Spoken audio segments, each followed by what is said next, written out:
তাড়াতাড়ি হবে, তাড়াতাড়ি এসেন। তোর বান্দা যে আজ হাত তুলেছে তোর দরবারে, তোর রহমতেরি ভিক্ষায় আমাদের মাওলা দে, তোর রহমতেরি ভিক্ষা আমাদের মাওলা দে। তোমারে দয়া খোদা অন্তরে রাখি সদা, পাপি তাপি বান্দা মারাক, পাপি তাপি বান্দা মারাক এ যে সংসার, তোর রহমতেরি ভিক্ষায় আমাদের মাওলা দে, তোর রহমতেরি ভিক্ষায় আমাদের মাওলা দে। আসেন ভাই, তাড়াতাড়ি করে আসেন। আপনারা লোক পাঠান, চাদর দিয়ে পাঠান। আর আপনারা যে দেবেন মোটামুটি আসেন ভাই, ফাটাফাট আল্লাহর হস্তে দেন। হ্যাঁ, বাপ মরেছে, মা মরেছে, নানা নানি মরেছে, দাদু দাদি মরেছে, ভাই বোন মরেছে, ছেলে পিলে মরেছে, সবারই জন্য মানুষ যখন ভাই ডুবে যায়, আপনাদের পাশে তো মানে নদী আছে, বুঝতে পারছেন, যখন মানুষ ডুবে যায় তো মানুষ খালি হাবুক ডুবুক করে আর ডাঙ্গার দিকে তাকিয়ে থাকে যে আমাকে কে বাঁচাইতে আসছে, কে আমার জন্য নৌকা নিয়ে আসছে, ভোঁড় নিয়ে আসছে, কেলার গাছ নিয়ে আসছে, বাঁশ নিয়ে আসছে বা রশি নিয়ে আসছে বা কোনো জিনিস নিয়ে আসছে আমাকে বাঁচাবে, এরকম হাবুক ডুবুক করে আরও খালি ডাঙ্গার দিকে থাকে, হাবাক করবে, ফের আবার দেখবে যে কেউ আসছে নাকি, ফের ডুবে গেছে, ফের আসছে নাকি, মানে হাবাক ডুবুক করে আর দেখে থাকে। তো মানুষ যখন মরে যায়, কবরে চলে যায়, তখন ও পৃথিবীর দিকে তাকিয়ে থাকে যে আমি তখন তোমার দরজা বন্ধ, আর এখানে তো কেনাকাটা লাভ হবে না, তখন ও পৃথিবীর দিকে তাকিয়ে থাকে, কানাকাটা করে আমি ছেলে রেখে এসেছে, আমি বাপ রেখে এসেছি, মা রেখে এসেছি, ভাই বোন রেখে এসেছি, স্ত্রী রেখে এসেছি, আমি দুনিয়াতে আমার 14 গোষ্ঠীকে রেখে এসেছি, 7 পাল্লা ভরা আছে। আল্লাহ আমার জন্য কি কেউ দান করে না? যখন আপনি 10-20 টাকা 50 টাকা দান করবেন, আপনার দানটাকে পাহাড়ের সমান করে ওর কাছে নিয়ে যাওয়া হবে। আর ওই পাহাড়ের সমান দানটাকে যখন নিয়ে যাবে,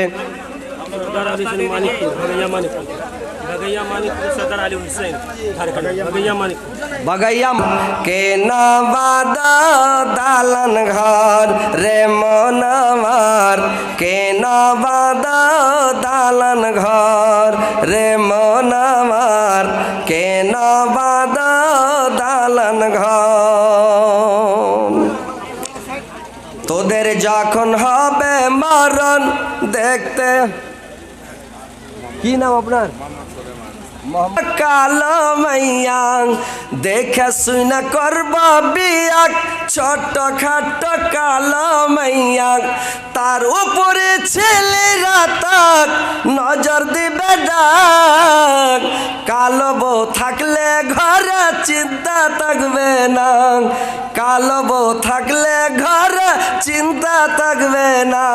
কি ভাই, কালো বউ থাকলে চিন্তা থাকবে যে ভাই কেউ ওর দিকে দেখবে না, ধর কোন টাকার কি নাকি, কোনো চিন্তা থাকবে না। নানান কাজে যাব যখন হৃদয় জুড়ে থাকব তখন, নানান কাজে যাব যখন হৃদয় জুড়ে থাকব তখন, যাবে না সে আমায় ছেড়ে সংসার ভাঙবে না। কালো বউ থাকলে ঘরে চিন্তা থাকবে না।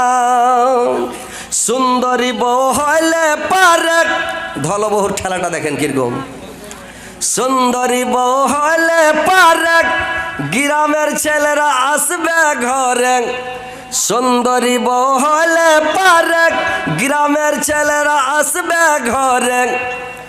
জাতি ধর্ম চুলহাই যাবে, মান সম্মান বাঁচবে না। কালো বউ থাকলে ঘরে চিন্তা থাকবে না। বুঝতে পারছেন তো মা বোনেরা, তোমরা বেশি করে দান দাও। কালো ধলো ব্যাখ্যা লম্বা কিছু বাকি থাকবে না, শহরের বিয়ে দিয়ে যাবে। আর আল্লাহ কোরআনে বলেছে আমার মানে যে মেয়েরা দান দিয়েছে, সুবহান আল্লাহ, আলহামদুলিল্লাহ। আল্লাহ আমাদের মা বোনদের তরফ থেকে একটা কোরআন দান করেছেন। আল্লাহ কোরআনে যতগুলো মানে হরফ আছে, জের জাবার পেশ জজম তাসদিদ যত আছে, প্রত্যেকের বদলে একটা করে নেকি আল্লাহ আমার ওই নানির আমল নামে লিখে দিও আল্লাহ। আর ওর জীবনের গুনাহ যত আছে সবকে মাফ করে দিও আল্লাহ, তোমাকে ক্ষমা করিও, ওর হায়াতকে দারাজ করিও, আয়ুকে বৃদ্ধি করিও, মরার পরে সুখময় স্থান দিও, কিয়ামতের পরে জান্নাত নসিব করিও, আমিন আল্লাহুম্মা আমিন।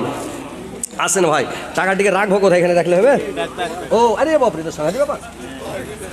তো আপনারা একটু তাড়াতাড়ি করে আসেন ভাই, দেরি করবেন না, ফাটাফাট দেন। দেখেন দুনিয়াটা মানে এই দুনিয়াটা স্বপ্ন জগৎ ভাই, এই দুনিয়াটা স্বপ্নের দুনিয়া, বুঝতে পারলেন?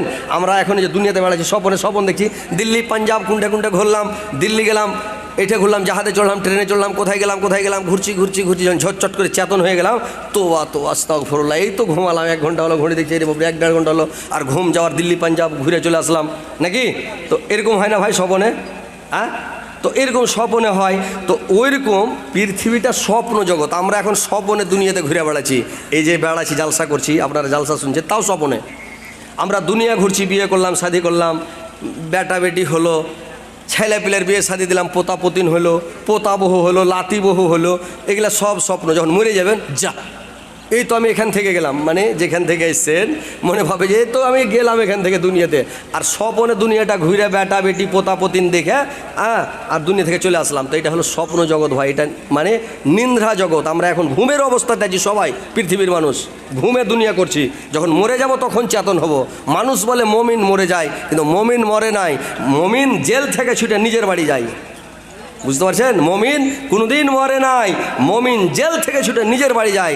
আমরা যখন মরে যাব, এটা হচ্ছে আর দুনিয়া সিজনুল মোমেনে ও জান্নাতুল কাফের, কাফেরদের জন্য জান্নাত, আর আমাদের আপনাদের জন্য মুসলমান মুমিনের জন্য পৃথিবী জেলখানা। আমাদের মনে কি চাই না ভাই যে স্ত্রীকে একেবারে সুন্দর করে কুচি করে শাড়ি পরিয়ে দিয়া আর পাছা দিকে বসিয়ে দেবো, আর এমন জুত করে ফেয়ার লাভলি লাগিয়ে মুখখানকে লুচলুচা করে, আর লিপস্টিক দিয়ে ঠোঁটকে ফল্লা ফল্লা করে দিয়া, আর একবারে বাড়কা সোনিয়া মির্জা টিকলি দিয়া, একবারে পাছা দিকে মিষ্টি পান দিয়া, আর গাড়ি চালাবার আঁচল উড়বে সড়সড় করে, একবারে মাস্তি করে চালাবো গাড়ি, এরকম মনে কি চাহে না? মনটা বলছে কি না ভাই? কিন্তু নবীর অর্ডার, আল্লাহর অর্ডার আমরা পাবো না ভাই ঘুরাইতে, স্ত্রীকে বেহাইয়ার মতন পারবো না, বরখা লাগিয়া একদম জুত করে খালি চোখটা উদাম, সারা ওর অল বডি ঢাকা থাকবে, ঘুরবো নাকি? এটাই হলো আমাদের জেলখানা। আমরা জেলের মধ্যে আছি, নিজের কানুন চলবে না, জেলের মধ্যে আপনার কানুন চলবে না, কানুন চালালে আপনাকে শটাং করে দিবে, বুঝতে পারলেন? ঠাটে শেষ করে দিবে। তো ওইরকম এখানে যদি আমরা নিজের কানুন চালাই, তো ওখানে ঠাঠান খেতে হবে, এটা ঠাঠান চলবে না, মরার পরে শুরু হয়ে যাবে। তো ওই লেগা আমরা জেলখানাতে আছি ভাই, তো আমরা স্বপ্নের দুনিয়াতে আছি। আপনারা বসে থাকেন না, তাড়াতাড়ি দিয়ে যান, না তো পস্তাবেন ভাই, মরার পরে খুবই পস্তাবেন যে আমরা কী করে আসলাম পৃথিবী থেকে। আসেন, তাড়াতাড়ি আসেন। আপনারা আসেন ভাই, দেন দান জিনিসটা, দান দিলে মাল বাড়ে, বুঝতে পারছেন? যারা দান দেয় না ওর মাল বাড়বে না। আর কঞ্জুস লোক যারা, চাদর মমিন ভাই যাইতে হবে, যাইতে হবে মাটির বেচাদর মমিন ভাই যাইতে হবে। আপনার চাদর কইছি ভাই, এই আপনার মাইহারপুরে জালসা হয়েছিল 3-4 বছর হলো, 3 বছর লাগছে হলো। তো এই আপনাদের জার্জিস সাহেব এসেছিল, বুঝতে পারছেন? তো হজরত আলীও ছিল। তো জার্জিস ছিল, তো আমি জার্জিসের আগে উঠেছিলাম। তো ওখানে যে টাকা উঠতে লাগলো মাইহারপুরে, তো সুবহানাল্লাহ, মানে চাদরে করে যে টাকা আনছে 4 কোনা ধরে, তো চেড়া আনতে পারে না, এত টাকা, মানে চাদর ভর্তি হয়ে গেছে মেয়ে ছেলের কাছ থেকে। ওখানকার মেয়ে ছেলে খুবই ভালো, এমনি মোবাইলে গল্প করছে যে, মানে মোবাইলে খুব গল্প করে ওরা বেটা ছেলের সাথে, মেহেরপুরের লোক। ছোড়া আস্তক তো দেখতুম, ছোড়া আস্তক তো দেখতুম, তুমি হ্যাঁ না জি শুনুনি, ভাইরাল হ্যাঁ সারা পৃথিবীর ওটা গেছিলো ওদুদার ইসরাতের নাকি? সুবহানাল্লাহ। বাংলাদেশ জালসা করতে গেছি, তো ওরা আমাকে মোবাইলটা দেখেছে, হাজি এই লোকটা আপনার বাড়ির কাজ কেন? ওর বাড়ি বিহার, আমাদের বাড়ি বেঙ্গল। তো বলছে যে আমাদের বাংলাদেশে সব শুনছে খুব, মানে ঢ্যাট বাংলায় কি হয়েছে তো, হ্যাঁ, যে গ্রামে সবার বিয়ে হয়ে গেল, তুমি একটা মিথ্যা ভালোবাসা করলে জি, আগে বিয়ে করলে না জি। তো ওই কথাটা বাংলাদেশে তাও চলে গেছে, সারা দুনিয়ার উঠে গেছে। তো দেখেন ওরা কত দান করে ওঠেকার মেয়ে ছেলে, এত ভালো, ভুলে হয়ে গেছে, আল্লাহ মাফ করিও, কিন্তু দানে ভালো ওরা। তো পরে যে এসেছিলাম যখন দেলালপুর না রতনপুরে আসলাম জালসা করতে, তার কয়দিন পরে জিজ্ঞাসা করলাম, হাজি ভাই মাইহারপুরে কত টাকা হয়েছিল? মানে আপনারা কহেন উড়িয়ার বস্তা সাহার, আমরা বলি বাঙালির লোক যে উড়িয়া সাহারের বস্তা, আর আপনার এদিককার লোক বলে খাদের বস্তা। তো সাহারের মানে খাদের বস্তা ভইরায় 1 বস্তা টাকা, এত টাকা উঠেছিল মাইহারপুরে, বুঝতে পারলেন? তো 5 লাখ টাকা হয়েছিল। তো মাইয়া লোকগুলো আপনাদের ঝাড়খণ্ডে এত আছে, যে অনেক মেয়ে লোক শুনলাম যে জায়গা দিতে পারা যায় না। তো মা বোনেরা কি তোমরা শুনতে পাও না যে তোমরা কঞ্জুসি করছো, দান করছো না? একটু মন খুলা দান করো আর টাকাগুলো দিয়ে পাঠাও, যেন খুশি হয়। তাহলে তোমাদের দু চারটা গাজাল টাজাল গেলা শোনাবো আর তোমাদের কথাগুলো বলবো। তো ইনশাল্লাহ আর তোমাদের দানটা আল্লাহর দরবারে কবুল হবে। হ্যাঁ, আল্লাহ বলে দিয়েছেন, আল্লাহর নবীও বলেছেন যে মেয়ে ছেলের দোয়া সবসময় কবুল হয়। কেন করে কবুল হয় জানেন? যে যখন ছোট থাকে মেয়ে ছেলে, বেটি ছেলে, তো ওর বাপ খিলেবে খাইটা, তো ওর বাপ খিলেবে খাইটা, ওর রুজি হালাল। ও চুরি করে খেলে, ডাকাতি করে খেলে, বেমানি করে খেলে, তখন রুজি হালাল। যখন বড়ো হয়ে গেল, বিয়ে হয়ে গেল, তখন ওর মানে যখন বিয়ে শাদী হয়ে গেল, বিয়ে শাদী হওয়ার পরে কি করবে জানেন? বিয়ে শাদীর পরে ওর স্বামী খিলেবে। কি করে খেলেবে ওর স্বামী জানে, ওর রুজি হালাল। স্বামী মরে গেল, তখন বেটা, বড় বেটা কি করে খিলেবে, বেটারা না খিলেবে বেটার ব্যাপার। ওর রুজি সব সময় হালাল। তো যেটা দোয়া করবে ওটাই কবুল হবে। তো মেয়ে ছেলের দোয়া সব সময় কবুল। তো তোমরা 4টা কাজ পৃথিবীতে করতে হবে মেয়ে ছেলেরাকে। মা বোনেরা তোমরা ভালো করে শুনে নাও, 4টা কাজ যদি করো তো তোমরা জান্নাতে যাবে। 8টা জান্নাতের গেট আল্লাহ খুলে দিবে একবারে। বুঝতে পারছেন? 8টা গেট আল্লাহ জান্নাতের খুলে দিবেন। তাহলে 8টা গেট যদি আল্লাহ পাক খুলে দেয় তো আপনারা জান্নাতে চলে যাবেন, যেটা জান্নাতে ইচ্ছা চলে যাবেন। তো কি 4টা কাজ? 1 নম্বর কাজ হলো 5 ওয়াক্ত নামাজ পড়তে হবে। 2 নম্বর কাজ হলো রোজা রাখতে হবে রমজান মাসে। কয়টা হলো যে ভাই? আপনারা হ্যাঁ করবেন, একটু মুড়ি টুড়ি ঝুঁকাইবেন, তাহলে ভালো লাগবে। যদি এই কথাটা বাংলাদেশে বলতাম তো সব চিৎকার করে বলতো হ্যাঁ 2টা কি 4টা কি 3টা। বাংলাদেশে ওয়াজ করতেই মজা লাগছে যে ভাই। আর আমাদের ভারতে, ইন্ডিয়াতে দেখা লাগছে সব মূর্তি বসে আছে, সুষ্টি বা ছেড়ে দেখালে না।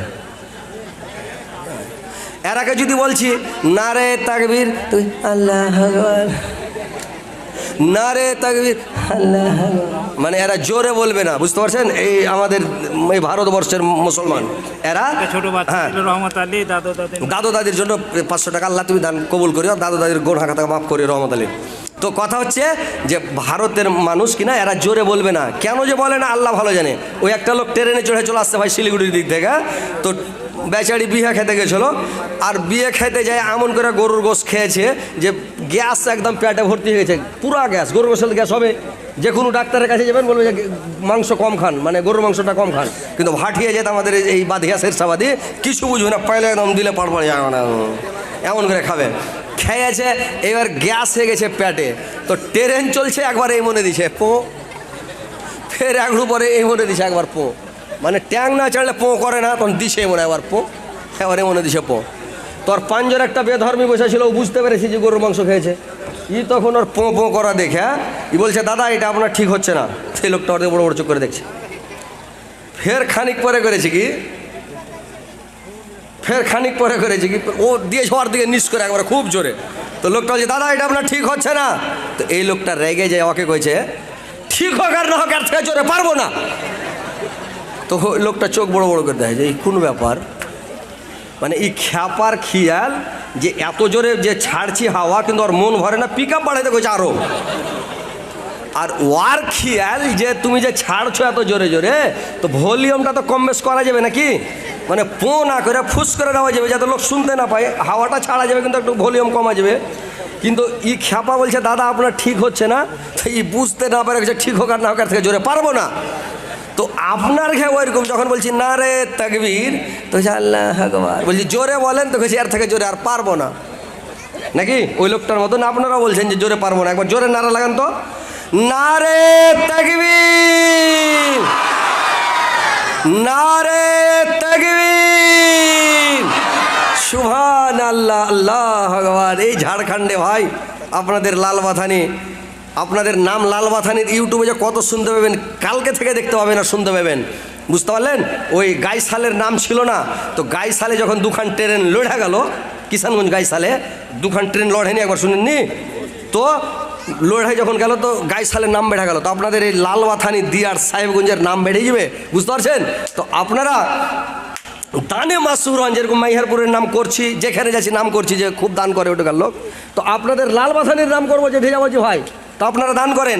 আপনাদের এই উদুয়া এলাকায় যখন জালসা করতে যাই তো ওরা আংটি খুলে দিতে দেয় মেয়ে ছেলেরা, এত ভালো মেয়ে ছেলে, আংটি খুলে খুলে এতটি আংটি হয়। গলার হার খুলে দিয়ে দেয়, কানের খুলে দেয়, কেউ মানে পায়ের পাতা দিয়ে দেয়, তাগা দিয়ে দেয়, সব গহনা খুলে খুলে দিয়ে দেয় আপনার উদুয়া এলাকাতে, উদুয়া পাহাড় এই যে আপনাদের এই ইয়াতে উদুয়াতে এদিকের লোক খুব দান করে, কিন্তু আপনাদের এখানে তো জীবনে আসেনি, আপনাদের এদিকের মেয়ে ছেলে দান করে না। তো মা বোনেরা তোমাদেরকে অনুরোধ করছি, তোমরা একটু দানগুলো দিয়ে পাঠাও ফাটাফাট, যা হয় গহনা গুড়িয়া যা পারো দিয়ে দাও, যত যা আছে দিয়ে দাও, যেটাই দিবে ওটাই তোমার কাছে, ওটাই অ্যাকাউন্টে জমা হবে। কেয়ামতের দিন নেকি আর বদি ওজন করা হবে, এক পাল্লায় গোনা এক পাল্লায় নেকি। তো নেকির পাল্লা যদি চেপে যায়, গোনা চেড়ে গেল, জান্নাতে চলে গেলেন। যদি একটুকু কাছে মেরে দিলে নেকি, গোনা বসে গেল, ধরবে একেবারে লাগাম লাগে একটাই না চালিয়ে ফেলে দেবে জাহান্নামে। যা, বুঝতে পারছেন তো? নেকি কোনোদিন কম করার চেষ্টা করবে না, নেকি বেশি করার চেষ্টা করেন সব সময়, যেটা আমার নেকির পাল্লা ভারী হয়। হ্যাঁ, তো একটু বেশি বেশি করে বলছি তো ভাই, যে দান বেশি করে করেন, না হলে কিয়ামতের দিন ময়রা ভূত হয়ে যাবেন, বুঝতে পারছেন? তো মা বোনেরা একটু মন খুলে দাও। তো কি হলো যে 4টা কাজ, একটা নমাজ আর রোজা, আর একটা হলো নিজের ইজ্জত আবরুর হেফাজত করতে হবে। ওয়ালাইকুম সালাম। আহা, কালো দিয়ার, কালা দিয়ার, আচ্ছা আচ্ছা, যাক, বিদেশি মানুষ, স্ত্রীও মারা গেছে যে ভাই, কতদিন হলে যে ভাই বিয়ে শাদী করেছেন? ও, ওই ফের আরেকটা বিয়ে দিয়ে দিয়েছে। তো ইয়াকে কহেন যে তুই একটা দিয়ে দে, কখন মরে যাবি আর একটা দিয়ে দে তুই। ও আচ্ছা আচ্ছা আচ্ছা আচ্ছা, ঠিক আছে, আলহামদুলিল্লাহ। মানে যার স্ত্রী মরেছে ভাই ওই জানে, বুঝতে পারলেন? আমারও মরে গেছে, তো আমি বুঝতে পারছি, বুঝতে পারলেন? বড়, আহা হ্যাঁ, আহা। তো ভাই স্ত্রী মরার মতন দুঃখ না, এটা মনে করিয়ে না যে বিয়ে করলে মানে নতুন বিয়ে করতে পারবো, মানে স্ত্রী মরে গেলে এটা মনে করিয়েন না ভাই, কষ্টর শেষ থাকবে না, আর আগুন পোহা ওড় পাবেন না, বুঝতে পারলেন? মানে হজরত আলীও ভুগো, মানে আমার স্ত্রী মারা গেছে, আমি বুঝতে পারছি ঠেলাটা। তো যাই হোক, এ ভাই স্ত্রীর জন্য এবং বড় বেটার জন্য দান করেছে 500 টাকা কালো দিয়ার থেকে এসে। আল্লাহ আমার ভাইয়ের স্ত্রীর এবং বেটার জীবনের গুনাহ থেকে মাফ করিও, জীবনের ভুল ত্রুটি মার্জনা করিও, আর জান্নাতবাসী করিও। এই ভাইয়ের সঙ্গে আর স্ত্রীর কিয়ামতের দিন দেখা সাক্ষাৎ করায়, আর একই জান্নাতে দিও আল্লাহ, স্ত্রী পুরুষের ওখানে দেখা হয়। আর পরে যেটা বিয়ে করবেন ভাই, ওটা স্ত্রী মনের মতন হবে না, ওই আজ্ঞাটাই ভালো থাকে, বুঝতে পারলেন? তো যাই কাল